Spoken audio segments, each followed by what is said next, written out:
Hi, everybody. Good evening. It's Dr. Al Qasim here, and this is day 3 of 10 Ways in 10 Days. One of the first things that we want to do always is reset our sleep and wake cycles. It's very critical to our health because it regulates some very important hormones. And these hormones include things like cortisol, insulin, leptin, and ghrelin. These all regulate your appetite, your metabolism. So it's important for us to have a good sleep and wake cycle. And one way to do that is to align ourselves with the sunrise and sunset. And I know that's not always very possible for a lot of people. Some people have to work night shift. Some people wake up super early. Some people naturally wake up early. I wake up around 5:36-ish before the sun actually gets up. So here are some practical tips and things you can do to at least get the ball rolling. The first thing is that you want to get as much sun to skin exposure as possible first thing in the morning.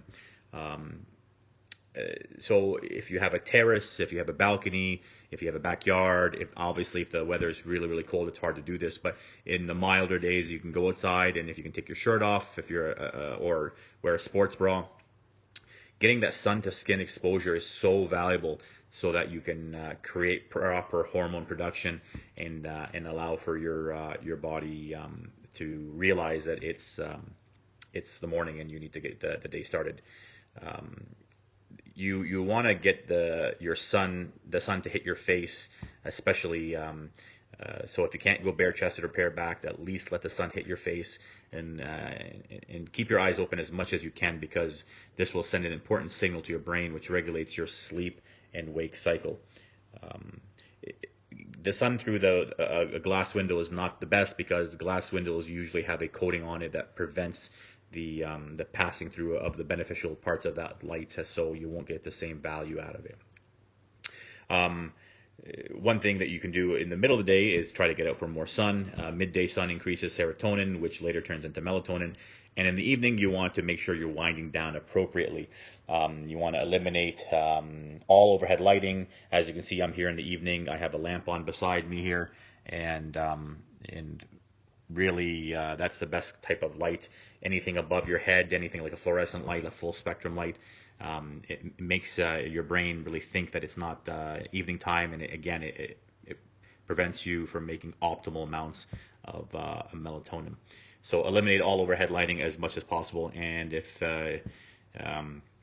you do have to use overhead lighting, try to make sure that it's not a pure spectrum light. Maybe get a light that's coated in either red or a yellow or an orange to mimic a sunset.